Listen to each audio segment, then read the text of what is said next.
Welcome to the first of the DEEPMED Seminar series. The DEEPMED Seminar is a history forum for ocean science, strategy, and environment.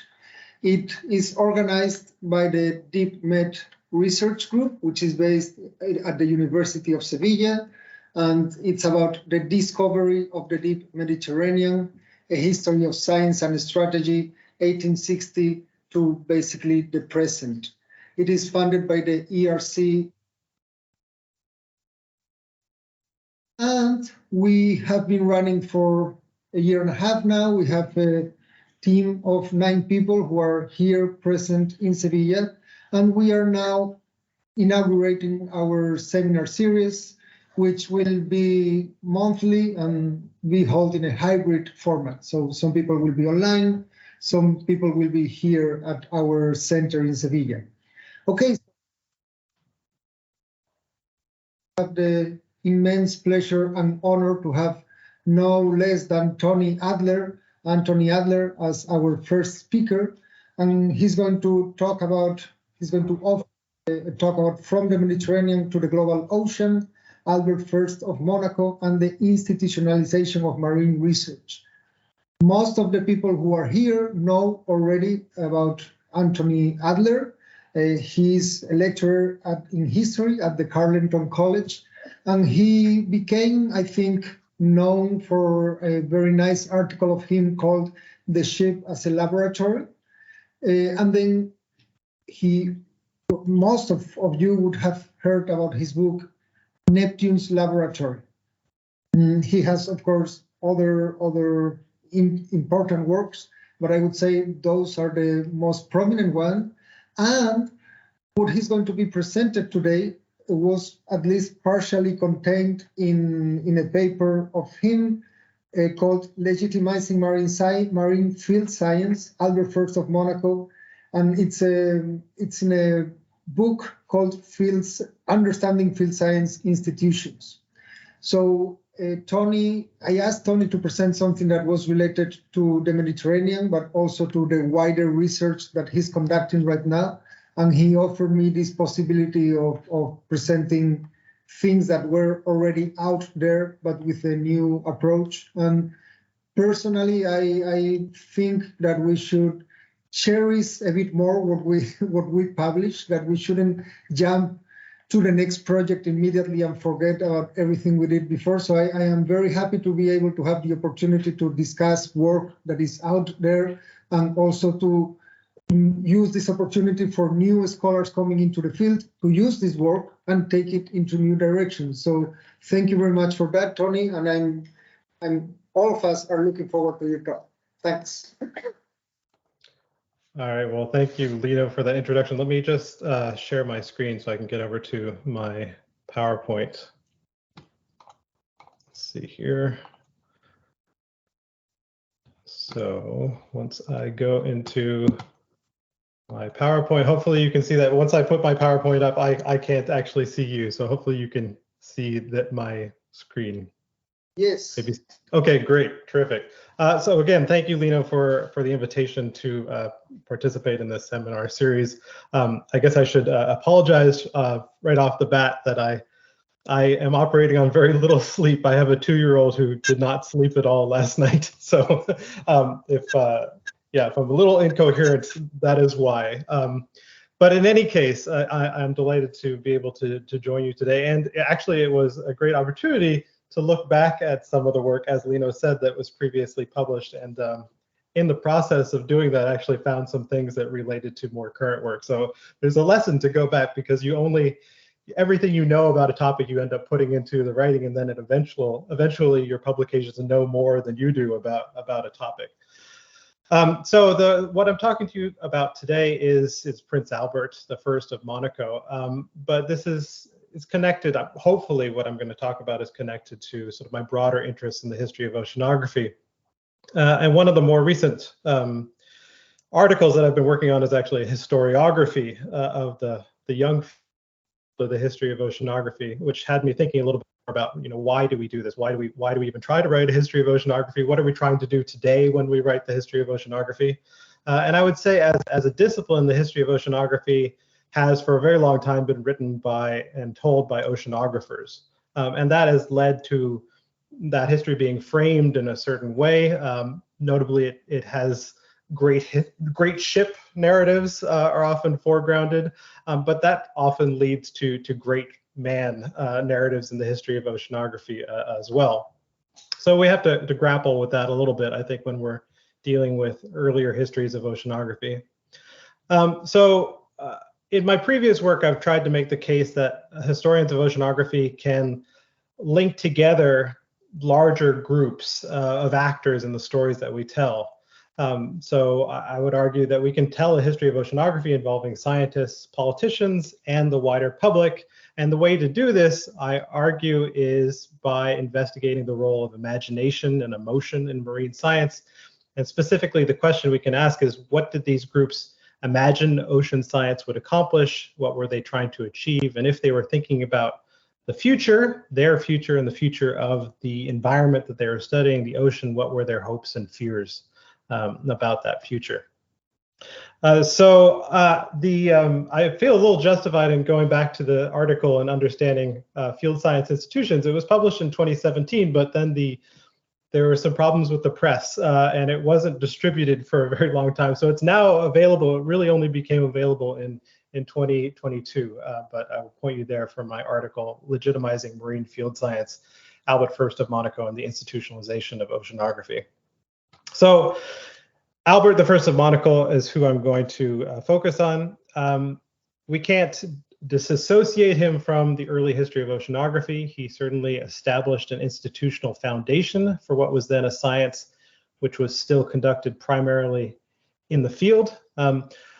Over the course of his lifetime, he went on 28 oceanographic cruises on his yachts, which were specially modified for scientific work. He often used oceanographic instruments of his own design. In total, he completed 3,698 observation stations. He corresponded with all the leading naturalists who were engaged in marine work, both in Europe and in the United States. And he founded some important institutions like the Oceanographic Research Institute in Paris, as well as the Oceanographic Museum and Laboratory in Monaco. So crucially, I argue his impact on the developing field of oceanography extended far beyond what he was able to accomplish during his own expeditions. He was a patron of oceanographic science, supporting marine stations in France, funding the development of new instrumentation, and facilitating international cooperation and technological exchange. So in short, Prince Albert contributed both as a scientist and as a patron more than any other individual to the early development of the discipline of oceanography.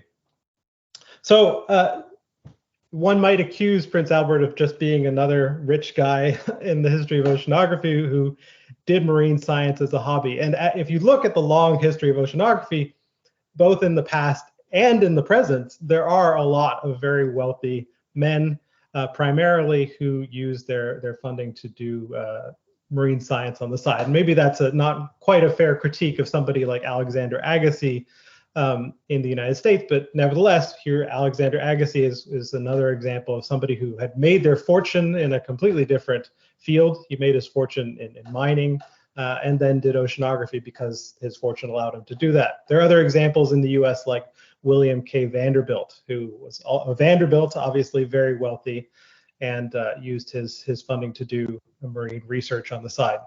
So there are two questions then. How should we understand the scientific work of an oceanographer who's also a prince? And what light does looking at his scientific work throw on the development of oceanography as a whole at the turn of the 20th century? So Albert had a very privileged position, obviously. This can't be ignored. But what's important to understand about him is that he couldn't abandon his position as a head of state. His political and his dynastic roles were not fully separate from his scientific work. His political influence actually facilitated his science, and his status as a man of science elevated his position as a head of state.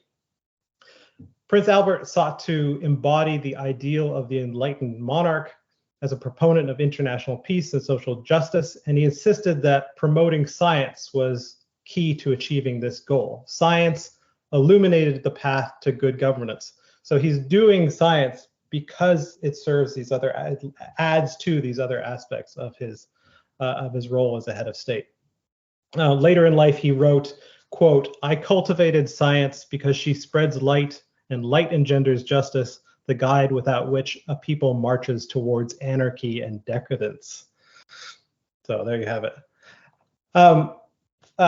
At the risk of overemphasizing the term state, I just want to show you an image here of Monaco. I realize I'm normally, when I tell people about this, I'm talking to people in North America who have no idea where Monaco is, so I imagine many of you do and have a little bit more of a sense of the scale here. But it's the smallest, most densely populated country in the world, and it's been ruled continuously by the House of Grimaldi since 1297.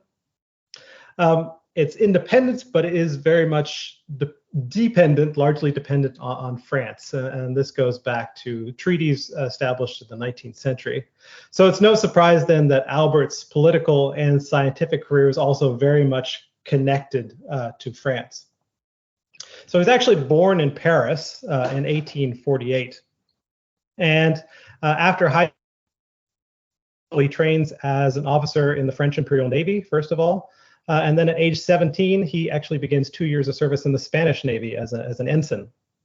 One of the things that's interesting is that even though he's very dependent in his entire career, he lives in France, he has these important political relationships with France, he's not a puppet ruler. And one of the ways in which this becomes apparent is that he voices support for Alfred Dreyfus and the Dreyfus Affair in 1894. In any case, he's interested in the sea and a career in the Navy, and he has a wide range of interests in sciences. He becomes a society member in fields as diverse as anthropology, astronomy, zoology, but he doesn't actually go and get a university education. It's also notable that he comes of age at the same time that you have these very dramatic discoveries that are changing the way naturalists are thinking about the oceans. So one of the important events in 1860 is the recovery of a telegraph cable between Sardinia and Algeria. And when they pull up this broken telegraph cable, they find that it's covered in marine life. French naturalist Alphonse Millet-Edwards gets a hold of this and writes about it. And this permanently puts to rest the Edward Forbes azoic hypothesis that life could not exist below 300 fathoms. So this opens up a whole new field of study for naturalists who are interested in the ocean. Marine zoology is also becoming a topic of growing interest in the late 19th century, in part because of concern over the sustainability of marine fisheries. So in the North Sea, you have increasing political friction as different countries are trying to all trawl in the same area. Eventually, this leads to the signing of the North Sea Convention by Britain, Belgium, Denmark, and France, Germany, and the Netherlands in 1882 to come up with a plan to manage this shared resource. Eventually, this leads to the creation of the International Council for the Exploration of the Seas, which holds its first meeting in 1902. The Scandinavian countries, of course, are very important here and important supporters of this program. But while most of Northern Europe is forming this new international collaborative network in marine science, France remains outside of ICES until 1920. And remember, again, Prince Albert is operating largely in this French sphere. So this has an impact on his career as well. France, on the other hand, has more marine stations than any other country in Europe. But these are not centralized. You have different labs that are run by different universities or different scientific societies. So France had this infrastructure, but lacked an institutional cooperative network that was backed by the state. This doesn't mean that French scientists weren't interested in international cooperation, but the government doesn't want to participate in the International Council for the Exploration of the Seas. One of the reasons may be that they don't want to pay membership dues. So in England and France, scientists have to broker deals with the state in order to gain support for their research. But Albert is the state, and he can wield considerable weight as a patron of marine science in France. So Albert's really introduced to oceanography. He had a career at sea for a long time, but he's introduced to oceanography in Paris, hanging out with French scientists in Paris. Marine science is attractive to him because of the geographical scale of the research. It requires international collaboration. As a head of state, this is something that appeals to him. And he sometimes sort of comes up against harsh reality. He's imagining how marine science is going to lead to more international peace. And he finds that not everybody shares this grand vision. The image I'm putting up, by the way, this is an exhibit that was held in Paris in the 1880s. And they put on display the collections that were brought back by the Talisman and the Travailleur, which were the French response to the Challenger expedition, essentially. It was a much smaller in scale, but they argued that what they had done, unlike Challenger, was put everything on display for the people. And Prince Albert visited this collection, and he writes in his memoirs that the experience of seeing these displays sort of inspired him to become more involved in marine science.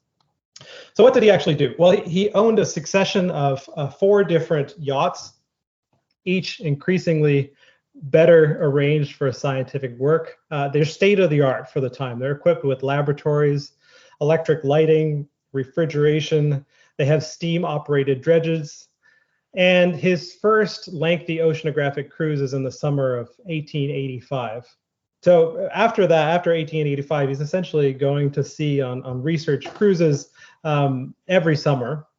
He mostly travels in the Atlantic, and he also eventually starts to head up to Svalbard to do polar work. And this is also connected to his long-term interests.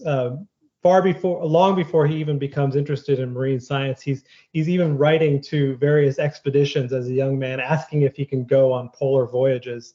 And he keeps getting rejected. They keep saying, no, you can't handle it, essentially. So he does it himself and eventually goes on these polar expeditions that he sets up. So he strongly believed in the value of expeditionary work, but he's also critical of the national expeditionary model of research. He says it's outdated, it's inefficient. Nations should not be carrying out expeditions, he argues, because fundamentally nations are militaristic and will always favor military over scientific expenditures.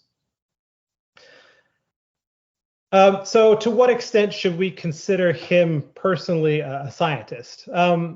He hosted scientists, international scientists aboard his yachts, but he also played an active role in carrying out his research program. So he was effectively in command of these expeditions. He did have a crew, including officers, some who had previously served in the French Navy, some who had actually, his second in command had been in the British Navy. So again, that's kind of interesting. But ultimately, all the decisions about what research will be done, who will be invited on board, those are up to him. And he also was involved in designing new instruments that he used on these research cruises as well. So you can sort of think about Prince Albert a little bit like a PI on a research cruise today, assisted by an army of grad students. And we have a lot of wonderful images of what the work would have looked like inside the laboratory aboard some of these vessels. So you have a photograph here of from the Princess Alice, which was one of his early vessels, and an image there on the left. That's actually a mural in his Oceanographic Institute in Paris. So to give you an example of one of the research questions that he becomes really interested in, he is interested in the Gulf Stream current. He's interested in currents in general, ocean circulation. And he creates this program to launch floats. So you see an image of one of those floats up there on the right. It's a glass container with a message in a metal sphere. And he goes on his cruise and he takes very detailed notes of where he's launching these containers. And then in multiple languages here, anyone who finds this, the English section says, anyone finding this paper is requested to remit it to the naval authorities of his country in order to be forwarded to the French government. So again, you can see how he's working within sort of a French network again, but this is significant as well because at this point when he's doing this work, nobody understands ocean circulation. He's interested in both the physical properties of the ocean, but also the biological properties of the ocean. One of the reasons he's interested in understanding currents is understanding the distribution of marine life in the Atlantic. And this is an image of a chart that accompanied an article describing this work in the Scottish Geographical Journal, published in 1892. And you can see here the tracks that are supposed that these floats are supposed to have taken, and the dotted black line out there to Newfoundland is the track of one of his research vessels. You can sort of see where he's launched these floats, and the image of the global ocean that he's starting to put together. This is an image here. I'm just going to show you several images because there are a lot of interesting images. But this is an example of one of the net capturing devices that he had a hand in designing. So the most famous scientific discovery associated with Prince Albert's expedition is research that leads to the discovery of anaphylactic shock. So the idea that if you are exposed to something like a bee sting, for example, it's not fatal at first, but your system can become more susceptible to it in later exposures. And this stems back to an expedition in 1901 to the Cape Verde Islands, where he invites two French scientists, Charles Richet and Paul Portier, to go along on this expedition, and they study Portuguese man of war. And you can see here an image taken on board here, and they're studying the toxin from Portuguese man of war. They bring this research back to Paris and then experiment with animal subjects. But what's notable, why this is considered the most famous discovery, is that Richet eventually receives the 1913 Nobel Prize in medicine. So he's not only working with French scientists, he's working with Scandinavian scientists, and he has some important collaborators that he's working with over and over again, like the British naturalist John Young Buchanan, who was a marine chemist who had actually served on the Challenger expedition. And these collaborators end up sort of becoming proponents of Prince Albert in some ways. They go back to their home countries and they give their own lectures based on instructions that they're essentially being given by Prince Albert. The example that I gave you of John Young Buchanan, in one of his letters to Prince Albert, he basically says, I'm going to give this sensational lecture. It'll be interesting to the public. It's going to have adventure and hunting and all these things that aren't scientific. But the British Society can't really stop me until it's over. And by that time, everybody who's interested, the public, will be excited about your project. One of Prince Albert's most lasting achievements is this particular project to organize and fund the creation of the first general bathymetric chart of the oceans. And I chose this particular chart, of course, since I'm talking to a Mediterranean group. I thought you might be interested in looking at the Mediterranean, this first version. By the way, all of these charts are available online. You can just see how many more detailed soundings there are in the Mediterranean than the Indian Ocean at this point. So this project is first launched at the International Congress of Geography in Berlin in 1899. Prince Albert is appointed chair of the Chart Commission, and he importantly assumes all financial responsibility for this project. He organizes the scientists. Once again, he sort of taps some of his frequent collaborators to work on this. They get to work on the first copies of this chart, which again is a global chart of the ocean. Nobody had attempted to compile all of this important hydrographic information from soundings from telegraph companies and Navy expeditions and oceanographic expeditions all in one place. The first copies are completed in 1904, but unfortunately, there are a lot of errors in these first versions, and they are critiqued by geographers. So it takes a long time for this project to get refined, but it doesn't die out. And partly because of the support that Prince Albert lends to this project, it continues on long after his death. Later, it's taken on by another organization based in Monaco and still exists today. So this is GEBCO, the General Bathymetric Chart of the Oceans. So he really has this global vision of what he wants to accomplish. And again, the idea with a chart like this is that it's going to compile international data, but then also serve an international audience as well. All countries should be able to access this shared resource. He, of course, like other expeditions, brought along artists on board. He had a frequent collaborator named Louis Tiner, who you can see there working on illustrating a fish that they've pulled up in one of their nets. So this had both scientific utility and also publicity uses as well. So if you pull up a fish, it often loses its color very quickly. So it's important to have an artist on board who can capture the image, the true colors of a fish as it's pulled out of the water. But somebody like Tinel was also doing these large murals portraying Prince Albert in this really heroic light as well.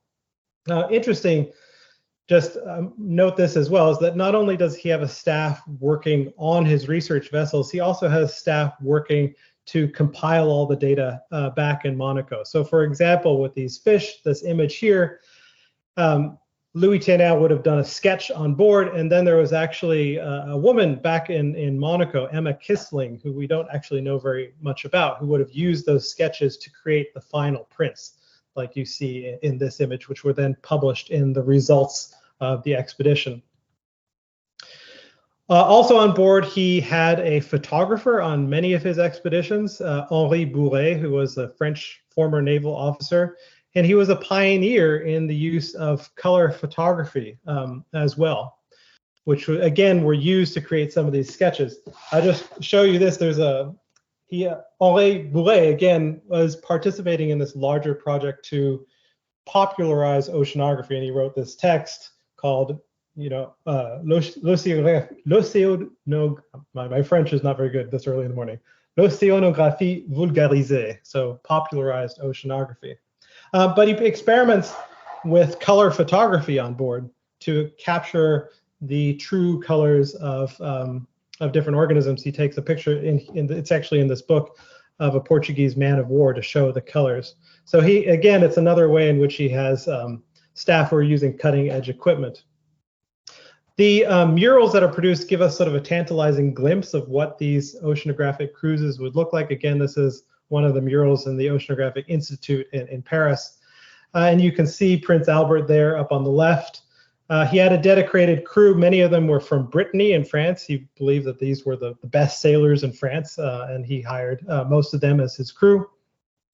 So not only do we have the images, we also have some photographs from some of these expeditions. And you can sort of see how these research vessels were both scientific ships, but also yachts in a strange way.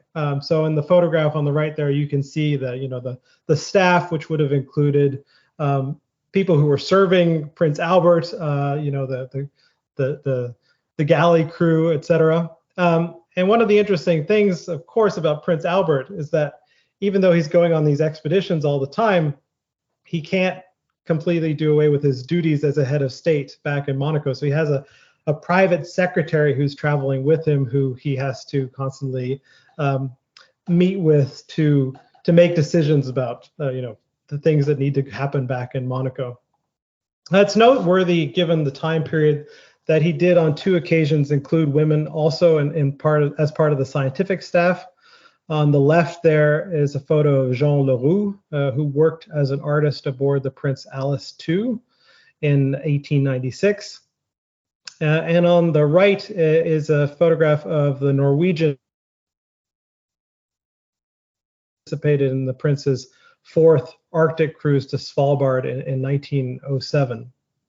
So again, the scientific members of the crew were often international on the same expedition. So in his 1898 expedition to Svalbard, he had scientists on board from France, Germany, Italy, the UK, and Norway.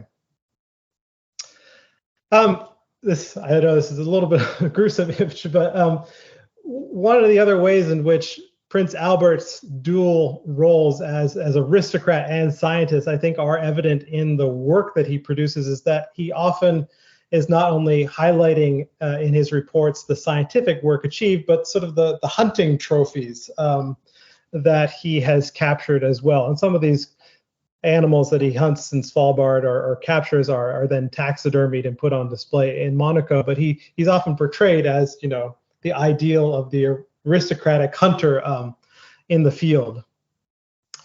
So as I've suggested, what's important to recognize about Albert's vision of science is that he saw it as a single unified pursuit for the benefit of humanity. Disciplinary distinctions were less important. Scientific progress and indeed human evolution were one and the same. And it was his role as a head of state to lead the way forward. So as I said, when he's very young, he's interested in a variety of topics, and that continues throughout his life.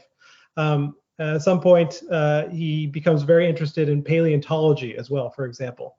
And he actually founds an institute for paleontology in France, and he's very clear about it in his writings that he doesn't see paleontology and oceanography as completely different projects. They both inform the evolution of humanity in a way that will lead to, in progress, essentially. So this image here is of Albert's oceanography. In 1910, it's inaugurated, and Prince Albert declares, quote, "Here, gentlemen, out of Monaco's earth has sprung a proud and inviolable temple, dedicated to the new divinity which reigns over the best minds. I have lent the forces of my brain, my conscience, and my sovereignty to the extension of scientific truth, the sole terrain upon which the elements of stable civilization can grow." So again, you have this linkage between science, progress, and stability, peace. So in this institute here, this point is illustrated by two allegorical statues which stand on either side of the entrance. And Prince Albert was involved in selecting these themes. The two themes are truth, unveiling the forces of the world with science on the left, and progress coming to the aid of humanity on the right. It's also interesting, 1910, the same year that he founds the Oceanographic Institute in Paris, there are also political changes happening in Monaco. He gives up his absolute rule and puts in place a parliamentary system as well with universal suffrage. So there are these, that's part of the story as well. So what was in this museum? It was conceived as much more than a museum. It was also supposed to be a local field station for research in the Mediterranean. It had a small research vessel connected to it. And it's really supposed to be an international research center for coordinating an international marine science program. So one of the principal functions of the museum is to collect all existing oceanographic instrumentation in one place and facilitate the creation of new instrument designs. And he would also sometimes lend out scientific instruments to different people. So also, like other marine stations, it provides a headquarters for local research, not only in oceanography, but also in meteorology. And he's interested in meteorology, like paleontology, international collaboration, and he dreams of having multiple meteorological stations throughout the world as well. And it's also a laboratory. So the bottom floor includes an aquarium, and this is just an example of a headline from 1912 reporting on the discovery that fish can learn, which is kind of interesting. They're doing experiments in the fish tanks in the aquarium. So actually, as a museum, it's presented as a museum to the public. It's not very popular with the public at all. So you have early accounts of visitors complaining that it's not entertaining, it's too technical, it's too dry.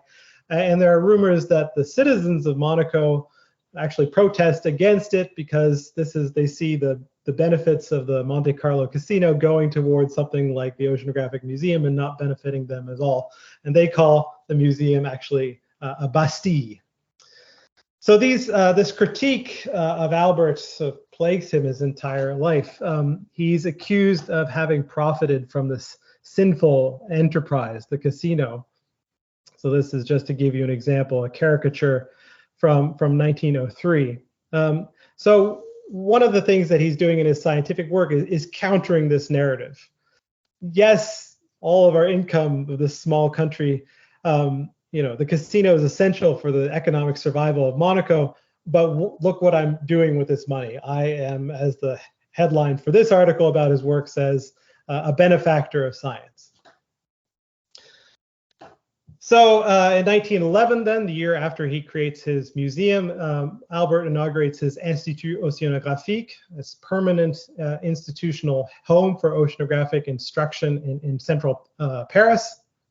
It shares a council with the Oceanographic Museum in Monaco.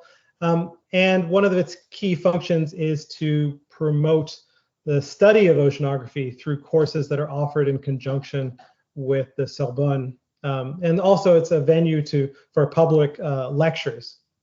So Albert pays for the construction of this building, which still stands in Paris. You can visit it today. And the French government is more than happy for him to build this thing, and they then take some responsibility for continuing to fund the institution thereafter. This is what it looks like on the inside. And several years ago, I had a chance to sneak inside and take a look at the murals. But again, these are paintings based on images by Louis Tiner. And you see the heroic Prince Albert on the hunt in the main lecture gallery. So the lectures were incredibly successful. And we know they were successful because one of the articles that I found in the course of this research was published in San Francisco, so in the United States, the other side of the continent, in 1913, reporting on how amazing these lectures are. I'll just read you a small quote from that article. The lecturers are mostly from the Sorbonne, but the most popular lecturer of them all is Prince Albert of Monaco, who just now is one of the idols of Paris. Whenever this princely oceanographist is announced for a lecture, the poorer holders of tickets sell their right of admission for a handsome price, and the demand is enormous. So you can imagine people clamoring outside the door and selling secondhand tickets to see Prince Albert speak about his work. So this program is put on hold at the outbreak of World War I. World War I is devastating for Prince Albert. He saw it as the unraveling of everything that he had worked towards. Collaborative science comes to an end. All of his projects to put together various meetings in Monaco are put on hold. And immediately after the war, he writes a public condemnation of Germany. I'll just read you a brief quote from that. The hour has rung for the world's consideration of the great problems of the ocean that humanity must undertake with its best means. And this hour has been delayed by the attack of these criminals. And now we see the intellectual world, that which supports the work of civilization, paralyzed in the mud, the blood, and the ruin that the demons and the insanity of Central Europe has spread upon the promise of centuries. So you can see how he felt about it. He dies in 1922. This is an image of him that was published again in an American paper. And again, it's the quote here, or the headline is the black wind. So again, this connection to the work of the casino plagues him even in death. And in some ways, at this point, his oceanographic program kind of falls apart because he is the one person who's coordinating this whole thing. And he's actually his heir, his son from his first, he only has one son from his first marriage. And he's estranged from that son from a very early age. He separates from his first wife, and his son is actually raised by somebody else.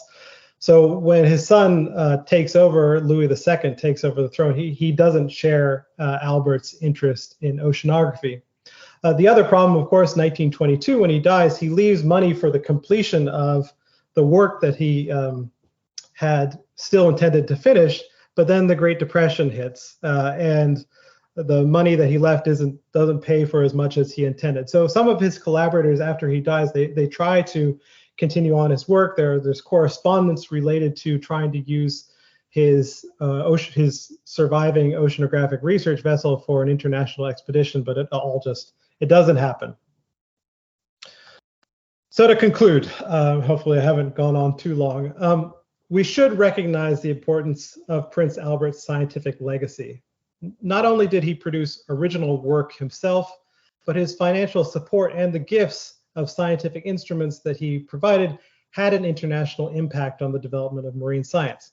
Primarily, I should say, in France, where he helped support the then nascent marine sciences in the absence of centralized state support. However, the advantage that made Albert the most influential promoter of oceanography in the late 19th century, a monarch's financial and political independence, also made the long-term sustainability of his oceanographic program, dependent as it was upon dynastic succession, untenable. Albert was successful as a scientist and scientific patron because as an individual, in his own words, quote, he united ideas and will. The longevity of a scientific program for oceanography, however, depended on networks of state support, international scientific organizations, and institutionalized practices. France's inability to participate effectively in an international program, like ISIS, created a vacuum into which Prince Albert could step. His work as a scientist was part and parcel of his political role as a state sovereign and as a diplomat. So his efforts to promote and popularize oceanography went hand in hand with his aims to promote the prestige of his state as a promoter of peace and international cooperation. Yet he alone could not elevate French oceanography to the same extent that backing from the French state might have allowed. So we can actually hypothesize that Albert's institutional support for oceanography in France, filling a gap, as he put it, may have discouraged broader state support for marine science. Despite all that he accomplished, in the end, it becomes clear that centralized state support for marine science, as carried out in England and eventually in the United States, was over the long term a more effective means for promoting international scientific collaboration than a decentralized institutional network supported by private patronage alone. And the last thing I'll say is that most of what I have learned about Prince Albert I learned from Jacqueline Carpin-Lancre, who was the longtime librarian archivist at the Oceanographic Museum in Monaco. And she really helped me with this project. Unfortunately, she passed away just last year. But I would point you, if you are interested in Prince Albert, I would point you to her extensive work, much of it in French, on Prince Albert's life and work. In any case, thank you very much.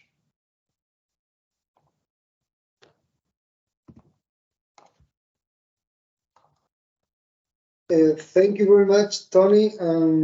Yes, thanks a lot for the last note on Jacqueline Carpin, because I saw that you appreciate her work very much. So yeah, well done.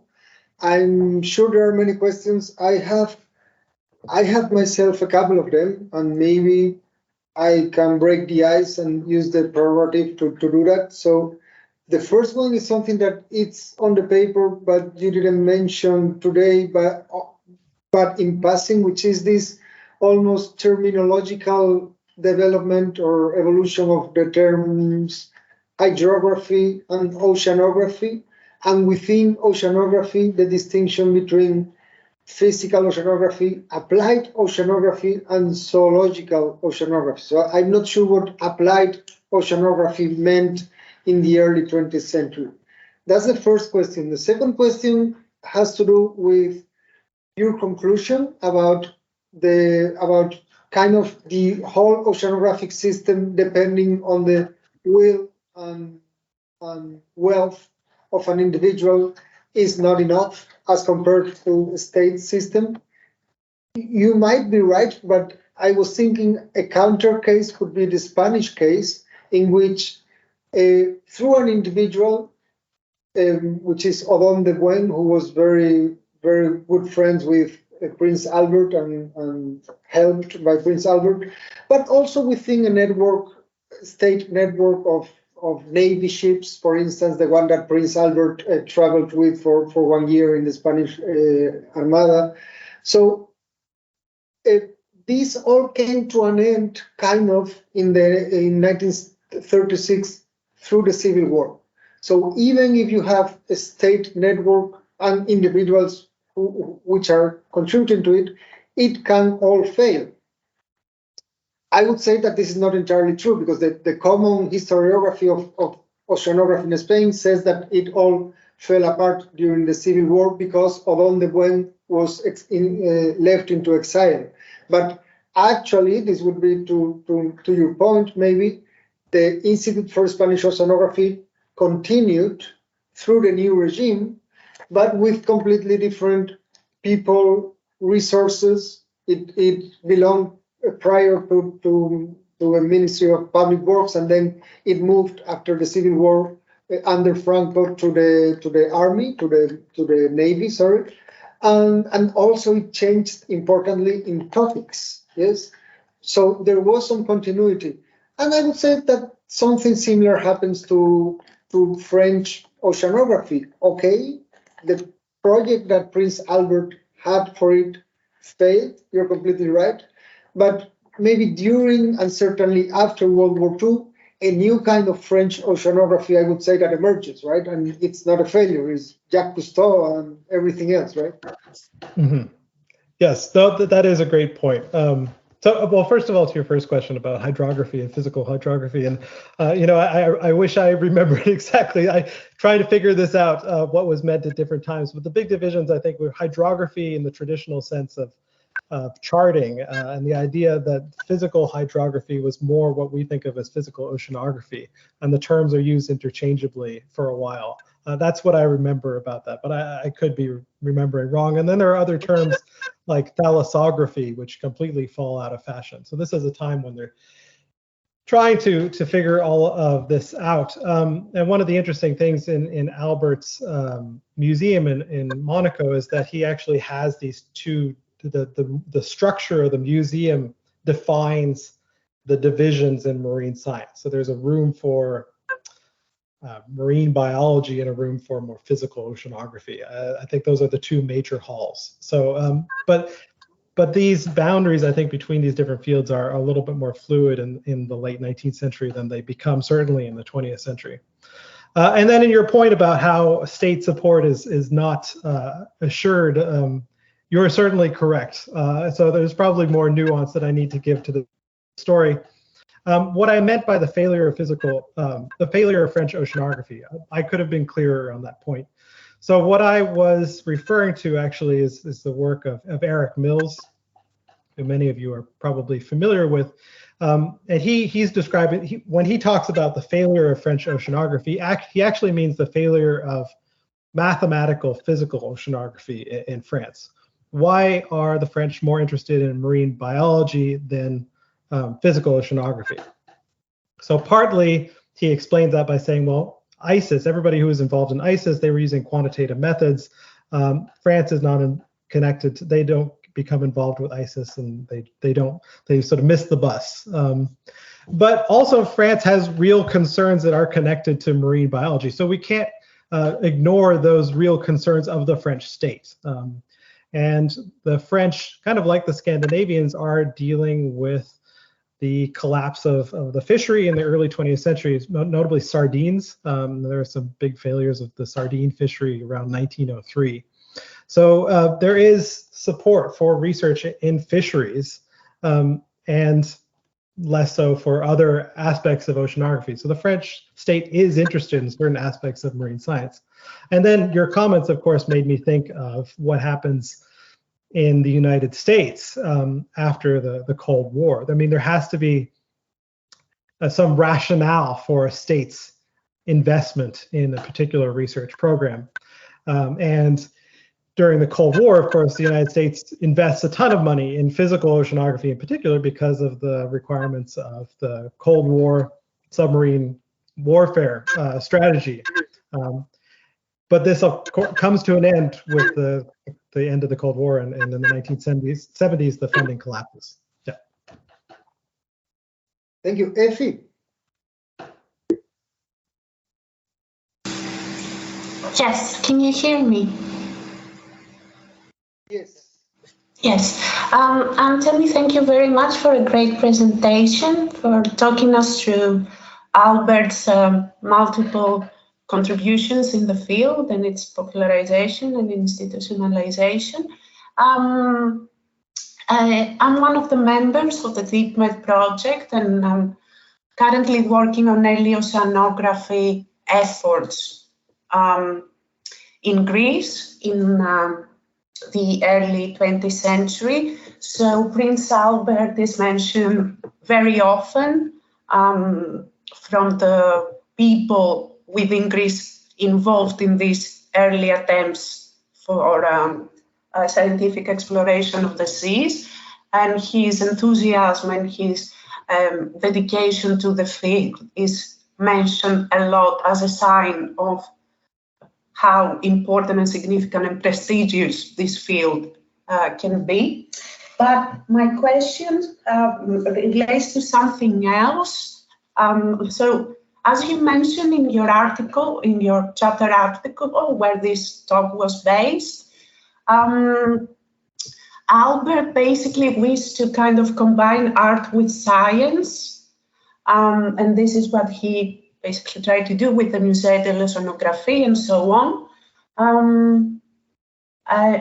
But in the end, it turns out, like you said, like you mentioned, that this did not go down very well with the publics who were commenting on the museum as a bastille, as something very dry and unimpressive. So to what extent do you think that Albert kind of consciously had these aesthetic, artistic considerations in mind when in his efforts to popularize oceanographic science? Because he did get all these people on board his expeditions, photographers, artists, and so on. And he did amass a lot of material, like myriad exhibits and specimens and other like visual material. Yeah, that's my question. Yeah, I mean, what's interesting to me is that the artistic material that was produced on the expeditions could serve dual functions, right? It could be used as a form of data recording. These photography, right, could be used to record the actual and he describes it. Prince Albert writes about photography as an instrument that does not lie and includes all the relevant information. So on the one hand, it's being used as a scientific instrument. On the other hand, they are using magic lantern slides to illustrate their lectures. So yeah, I mean, it's something in revisiting this this material. Actually, it sort of struck out to me that maybe there's more to think about on this topic as well. There was several years ago, I didn't have a chance to see it, but there was an exhibit in the Museum of Hunting in France featuring Louis Tinel's work. So again, painting, it's one more way to present the prints to the public in a certain way, in an artistic way, but also it's presenting a certain story about a heroic individual confronting nature. And maybe art was the best way to lend drama to that story. So I don't know if I answered your question, but I think it's a topic that probably more could be said about, and looking at what Prince Albert did with cinematography as well. He had and painting and photography. Yeah, thank you.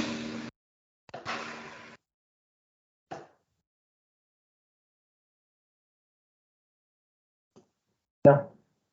Hi, thank you. Sorry, no, it's fine. I don't know where to look because you're there, but I'm here. But thank you for your chapter. I thought it was very interesting. Although I wonder, what do you think can be the relevance of it for us today? Because I'm also a little worried about finding histories of great men in the field of oceanography. And so I wondered if you could talk a bit more about a few themes that you sort of mentioned in passing, both in the chapter and in the presentation, like the production of knowledge or the power dynamics with the subaltern, or even gender dynamics, which you again briefly mentioned earlier, and if these sort of more socio-political elements influence the science itself, or the production of science in a way. And yeah. Yeah. Right. So I think in dealing with somebody like Prince Albert, because when he comes up, especially in early histories of oceanography, he's just given as an example of this great man who did, offered wonderful contributions to the history of oceanography. But like any individual, and this of course goes for all of history, the context matters, but also his motivations matter, and his interest in internationalism. I think we can tease that apart and see it in relation to his scientific work, but also to his role of a head of state. And maybe something that I didn't make very clear in my presentation is that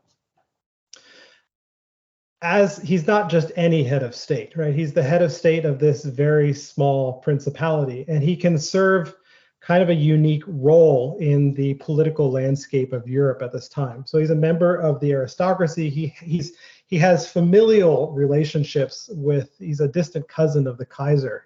For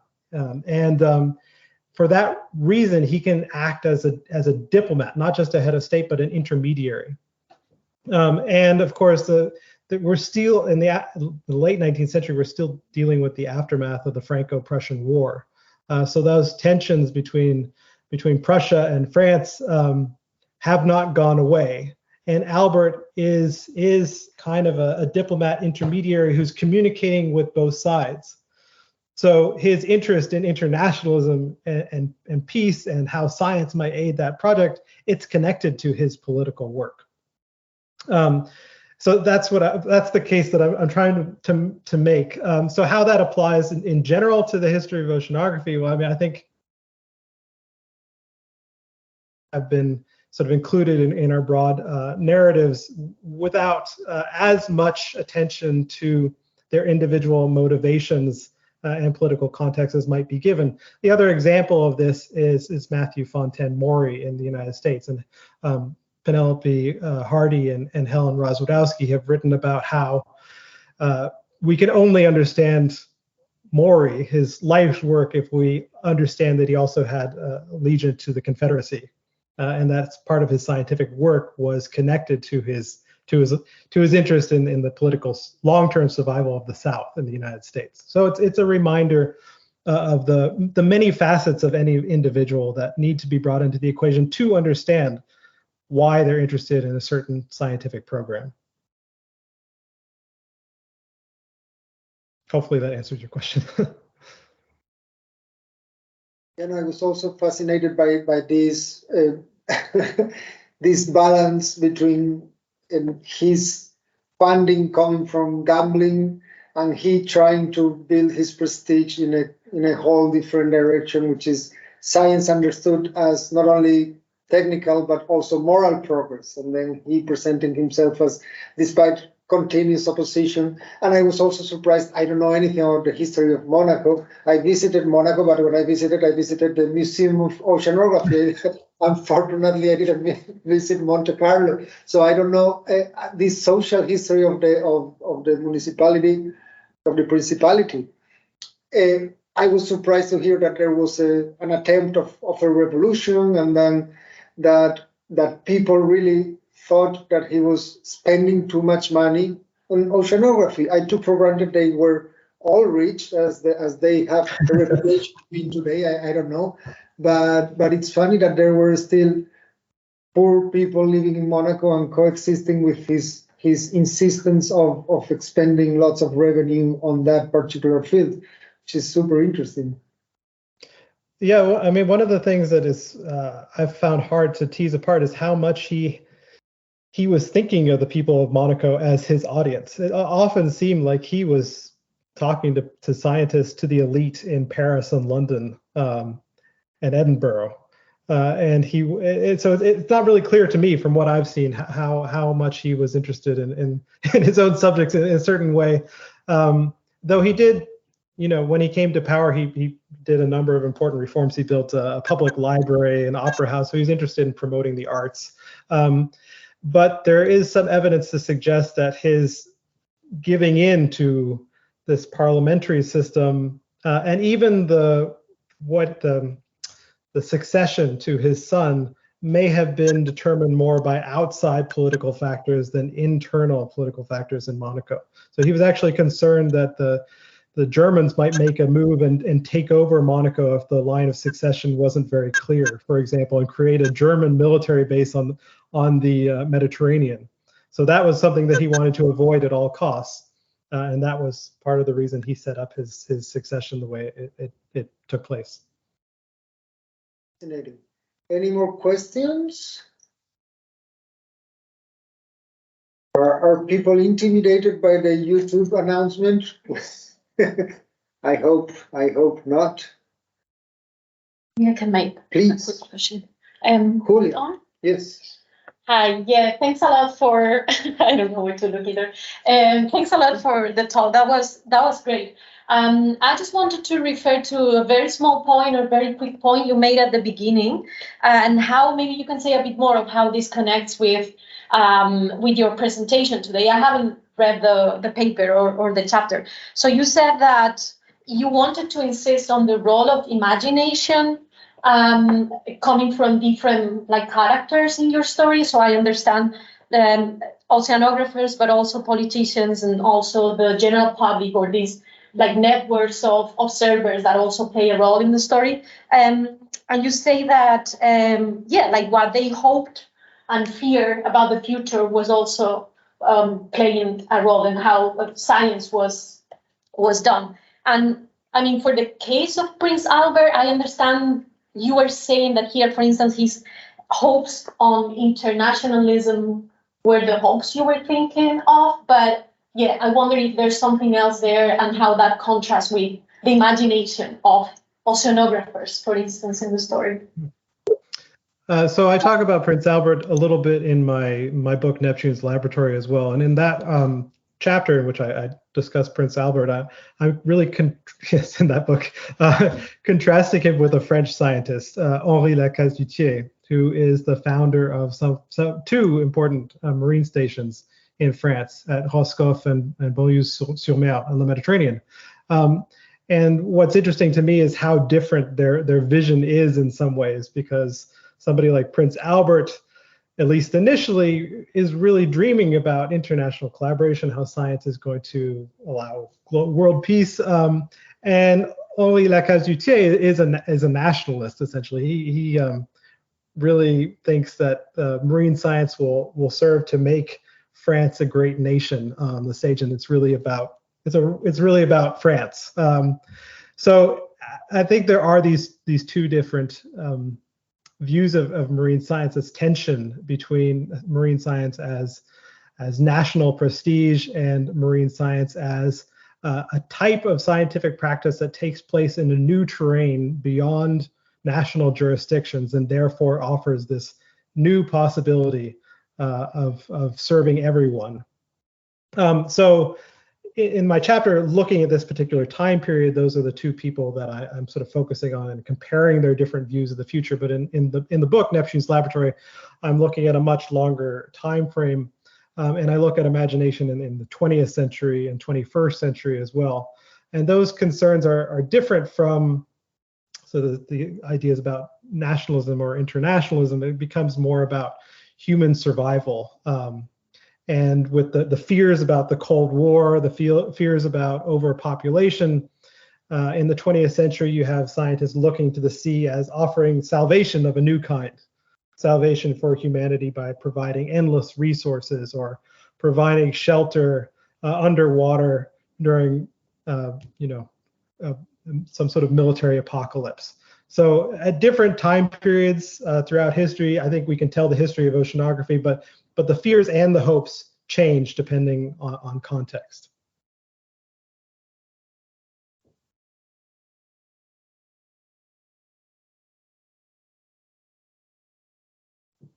Is there a question in the chat? No. I think there is somebody was asking somebody else to speak up, I think. I don't know. Funny. Anyway, any more questions? Yes, please, Ayman. Just you were talking about a passion, scientific passion of Prince Albert. Could you provide more insights about personal motivation, or including any inspiration or influencing by any other scientifics or oceanographers before him? So who influenced his thinking about the science? Well, he has different interests in different fields of science as they are developed. He's sort of paying attention to work that's going on around him. So his interest, to give you one example, his interest in paleontology is partly sparked by the discovery of some cave, remains of inhabited caves in Monaco, up on the cliffs behind his principality. So he finds out that there's sort of local relevance to paleontology, and then becomes really interested in paleontology. But he's paying attention to really everything. He's really interested in the pioneers of flight, and he's interested in traveling in airships and some of the first airplanes. So he's paying attention to everything, but he's also seeking out the scientists in various countries whose work he thinks is most important for his projects. And I think that leads to his collaboration, for example, with John Buchanan. I think it helps that expedition. So he does have a sense of the lineage of expeditions as well. And one of the ways that this is apparent is that on the museum in Monaco, the Oceanographic Museum in Monaco, so I mentioned the two allegories, but along the whole top of the museum are the names of expedition or famous vessels in oceanography. And it includes the Challenger, includes the Valdivia, it includes the Fram. He's interested in polar work. And it ends, the last vessels on this list of names are all of his yachts. So he does see his vessels as part of this lineage of great ships. And that's not surprising that he views oceanography in a way that later oceanographers who wrote the history of oceanography also told the story of oceanography.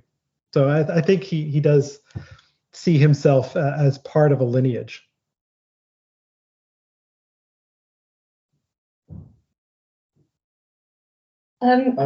Yeah, so this is actually my personal ignorance, but were these types of laboratory ships or scientific vessels, were they very common, and when do they start? When do they begin to become the sort of means to do this sort of expeditions?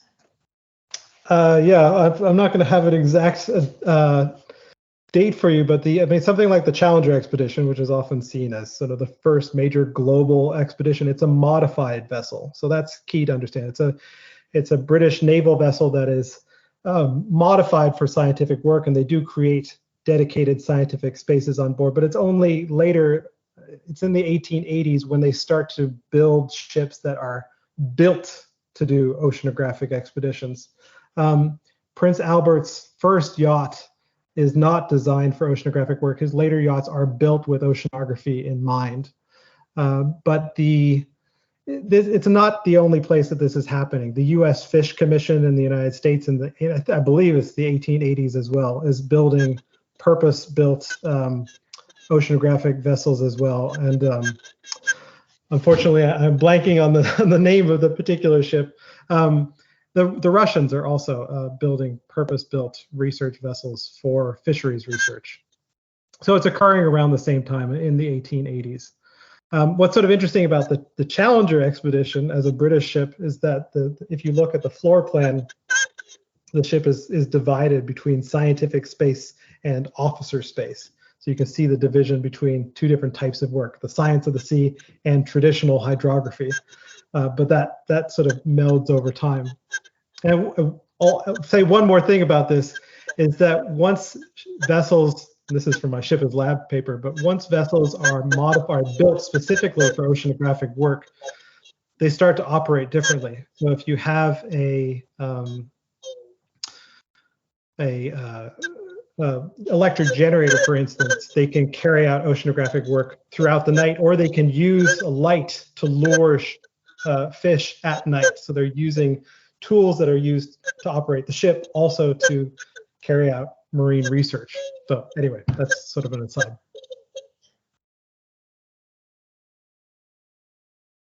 Yes, that's. I was thinking. So there is an expedition which is global in intent, but not in execution, by the Spanish Navy in 1794, I think, the Malaspina. And what is interesting is that it's a hydrographic vessel belonging to the Navy, but the expedition was scientific. Yes, so they brought botanists, zoologists, but also hydrologists interested in taking measurements of deep temperatures. Yes, I'm not sure how deep, but those kind of things are common in the 18th, 19th century. What is new to the late 19th century, I think it's exactly that, right? Is first of all the systematic nature of trying to understand the behavior of deep currents, and also the following your wonderful title, turning ships into laboratories. And so which, I mean, there were scientists in ships before, but it's really reorganizing, repurposing the entire ship. That's very interesting. There is also, in the 1880s, there is also a famous, I don't remember the name, here in Spain, a famous oceanographic ship that was repurposed for exactly that purpose. Yeah. Clearly, I need to learn much more about the history of oceanography in Spain. You were going to say something? Yeah, so I'm sorry, I haven't read Neptune's Laboratory, but I'm gonna at this point. But just for a little spoiler, is there much on the social dynamics on the boat? Like, was there, class differences and again, power dynamics that are interesting to investigate there? Or was it, as you said earlier, professional sailors from, I guess, then professional classes and that sort of thing? Was there a difference there? Yeah, no, it's an interesting question, and it's one that sort of often came up when I was doing this research, but there isn't, at least I didn't find a lot of information to provide more detail about that. And there are a lot of photographs of work on deck on these ships, but it's difficult to find images outside of the laboratory spaces of what any of the living quarters look like below deck. There are some interesting descriptions sometimes that pop up in newspaper articles of journalists who are invited on board, and they talk about the murals that they're seeing on the walls. But what the dynamics were of the crew, what the officers, I mean, it's an question. There are just these tantalizing glimpses, like there is a serving staff that includes women sometimes, and they show up on the murals, or at least one woman does show up on a mural in the Oceanographic Institute in Paris. So that's an interesting choice, that there she is, with all the heroic explorers in the heart of Paris on the Institute mural. But exactly what the dynamics on the ship were, yeah, it's an interesting question. And it's also interesting to me that he mostly hired Breton sailors because he saw they were the best. He wasn't hiring Monegasque sailors. So I don't know, again, how that was viewed by the people of Monaco, that their prince was off, with everybody else, and not. It wasn't Monaco on the global stage. It was Prince Albert on the global stage with all of his hand-chosen collaborators. Yes, Pablo. Okay, thank you very much for your conference. I think it gave us a very valuable insight for deep matters. So I was wondering, what was Albert the first scientific enterprise contribution to physical oceanography, but specifically to current dynamics? You said one of the goals, it was to gain understanding of the Gulf Stream. So I was wondering if before their mission, the Gulf Stream was like a scientific object, or they were the ones that discovered it? And what was their approach? Like, what did they exactly discover? So they were trying to, I don't know a lot about this, to be perfectly frank, but they were trying to understand not only the Gulf Stream, but the Atlantic Ocean gyre, I think they were tracing.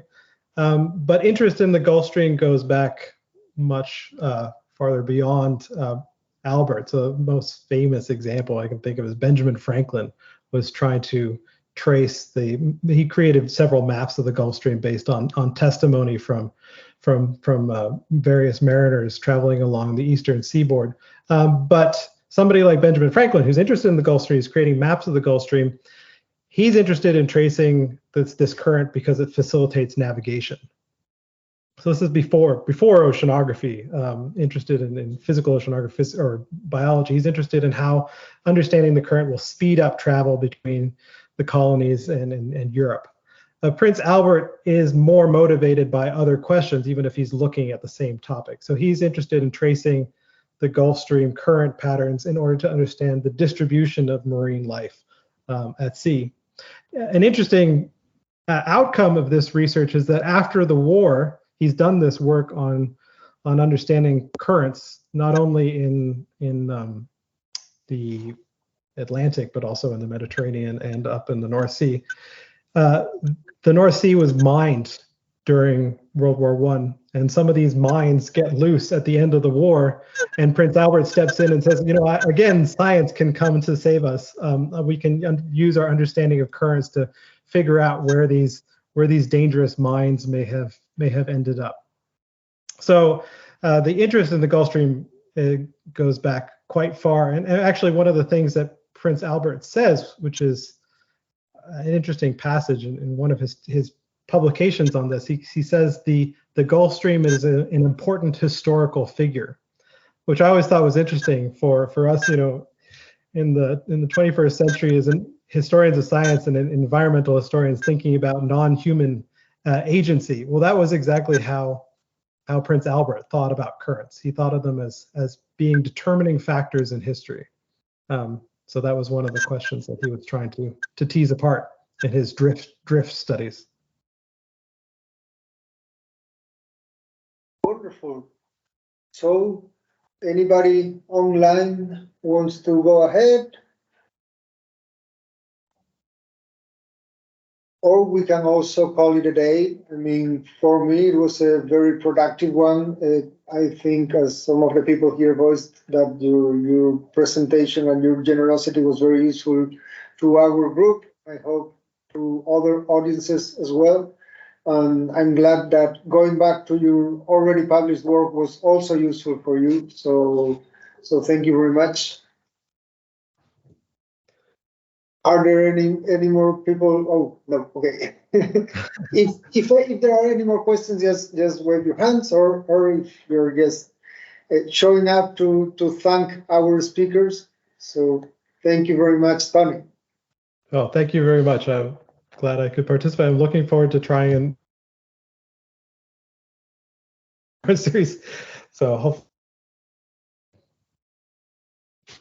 Absolutely. Thank you very much. All right.